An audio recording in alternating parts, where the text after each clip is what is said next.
Hello my dear student, आपका हमारे channel पर स्वागत है। प्यारे विद्यार्थियों, आज के इस वीडियो में हम जो हैं आपकी क्लास की जो फर्स्ट बुक है फर्स्ट राइट उसके 10 इम्पोर्टेंट क्वेश्चंस करेंगे। इससे पहले भी हमने कई वीडियो बनाए हैं जिसमें हमने जो 2024 की जो बोर्ड के एग्ज़ाम है उसके लिए इम्पोर्टेंट प्रश्न बनाया। आप उसे ज़रूर देखें। तो आइए हम वीडियो को शुरू करते हैं। पहला वाला प्रश्न जो इसमें वाई डिड लेंचो से the rain drops were like new coins. Lencho ने क्यों कहा कि ये जो बरसात की बूंदें बरस रही है वो नए सिक्कों की तरह है। एक्चुअल में इसका उत्तर होगा the rain drops were good for a good harvest. The rain drops बरसात की जो बूंदें थी were good for good harvest, वह अच्छी फसल के लिए जो थी बड़ी फायदेमंद थी। एंड बाई सेलिंग हार्वेस्ट, और उस फसल को बेच करके he could get new coins, ये ही जो है लेंचो के लिए आया है। He could get new coins, वह अच्छे सिक्के मतलब अच्छा धन प्राप्त कर सकेगा। सो ही सैड, इसलिए लेंचो ने कहा the rain drops were the like new coins, ये बरसात की बूंदें नहीं है, एक्चुअल में क्या है, नए सिक्के हैं जो आसमान से बरस रहे हैं। अगला वाला प्रश्न देखेंगे हम। Why were was the young seagull alone on his ledge. Young seagull जो था वह अकेला अपनी लेज में क्यों था। The young seagull was alone on his ledge because failed to muster up courage to take his first flight with his brothers and sister.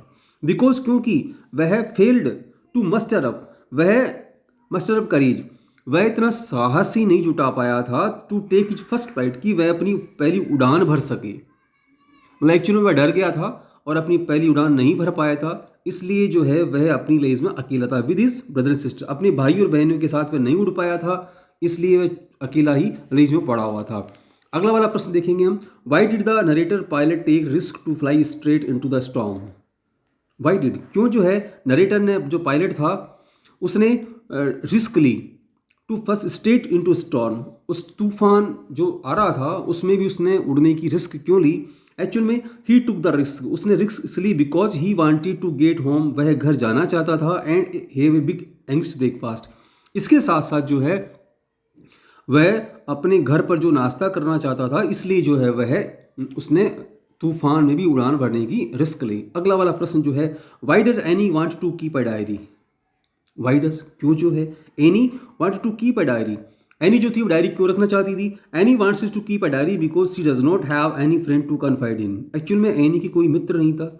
She does not have any friend to confide in, किसी उसकी बात कोई भी ऐसा मित्र नहीं था जिस पर कि वह विश्वास कर सके, जिससे अपनी वे व्यक्तिगत वह बात वह शेयर कर सके, इसलिए सो डायरी में हेल्प पर, इसलिए डायरी से उसको सहायता मिली, हेल्प मिली in getting all kinds of things of her chest, जो भी उसके मन में कुछ था कहने सुनने के लिए, जो कुछ बातें थी जो अपने घनिष्ठ मित्रों को बता सकती थी, वो उसने डायरी को कहा। इस प्रकार से उसने डायरी बनाई। अगला वाला प्रश्न देखेंगे हम। How did the baker make his musical entry. Baker जो था अपनी संगीतमय प्रवेश किस प्रकार से किया करता था। The baker made his musical entry with झांग झांग sound of the bamboo staff. Baker जो था अपनी जो संगीतमय प्रवेश किया करता था, वो झांग झांग आवाज आया करती थी, जो कि वह बबूल की लकड़ी को जमीन पर ठोकते हुए, और उसके साथ में जो आवाज़ निकलती थी उसके साथ साथ जो ऊपर वो बांध दिया करता था उसे झांग झांग की आवाज़ आती थी। तो his one hand supported the basket on his head, एक हाथ तो जो है वह अपनी टोकरी पर जो कि इसके सर पर रखी होती थी उसको रखता था। And the other hand bang the bamboo on the ground, और दूसरा जो हाथ था उसमें हाथ में बबूल की लकड़ी जिस पर कि वो घुंघरू वगैरह लगे रहते, जिससे आवाज़ निकलती थी, उसको वह रखता था और साथ में वो जमीन पर उसको ठोकता रहता था। अगला वाला प्रश्न देखेंगे हम। How can you say that the Coorgis are the men of valour. आप कैसे कह सकते हैं कि जो कुर्गी जो लोग होते हैं वो बड़े साहस का प्रतीक होते हैं या साहसी होते हैं। There are several tales of their valour, उनके साहस की बहुत सारी कहानियां related to their sons and fathers, उनके जो बेटे हैं, उनके पिता हैं, उनके बारे में बहुत सारी कहानियां प्रचलित है। The Coorg regiment is the one of the most decorated Indian army, और भारतीय सेना जो है उसमें भी जो कुर्ग रेजिमेंट है सबसे सुसज्जित और सबसे अच्छी रेजिमेंट जो है, मोस्ट डेकोरेटेड, सबसे ज़्यादा सर्वाधिक सुसज्जित रेजिमेंट मानी जाती हैं। तो इसलिए हम कह सकते हैं कि जो कुर्गी मैन होते हैं वो साहस का मैन ऑफ वैलोर, साहसी लोग होते हैं। अगला प्रश्न देखेंगे डियर स्टूडेंट हम, जो है What are some of the things we came to know about otters from this text? इस टेक्स्ट के द्वारा हम ऊटर्स के बारे में क्या जान सकते हैं। Otters belong to a small group of animals called mustelines. पहली बात जो है, ऊटर्स जो होते हैं belong to a small group animals, वे एक ऐसे छोटे से जानवरों के समूह का प्रतिनिधित्व करते हैं जिसको कि मस्टलाइंस कहते हैं। दे आर वाटर लविंग, वे पानी के प्रेमी होते हैं। एंड फाउंड इन मार्सेस, और मार्सेस में पाए जाते हैं। They are intelligent, friendly and fun loving, इसके साथ साथ वे इंटेलिजेंट होते हैं, फ्रेंडली होते हैं और फन लविंग होते हैं। दे नीड लव, और एक्चुअल में दे नीड लव, उनको प्यार दुलार स्नेह जो उसकी आवश्यकता होती है, तब वे अच्छे से रहते हैं। अगला वाला प्रश्न है जो है, what did Valli see on her way that made her laugh. What did Valli see, Valli ने ऐसा क्या देखा ऑन हर वे, अपने रास्ते में, दैट मेड हर लाफ, जिसकी वजह से वह हंसी। वैन वल्ली सा ए यंग काउ, जब वल्ली ने छोटी सी गाय या बछड़ा को देखा। Tail highs in the air, जिसने कि अपनी पूंछ हवा में उड़ा रखी, ऊपर कर रखी थी। Running very fast in the middle of the road, और जो कि सड़क के बीचों बीच में दौड़ रही थी। Right in front of the bus, बिल्कुल बस के सीधे बस के सामने। She clapped her hands with glee, उसने जोर जोर से अपने हाथों से ताली बजाई। एंड लाफ्ड वेरी मच, और वो उसकी वजह से खूब जोर जोर से हंसी। अगला वाला प्रश्न जो है, what according to the Buddha is the nature of the living beings.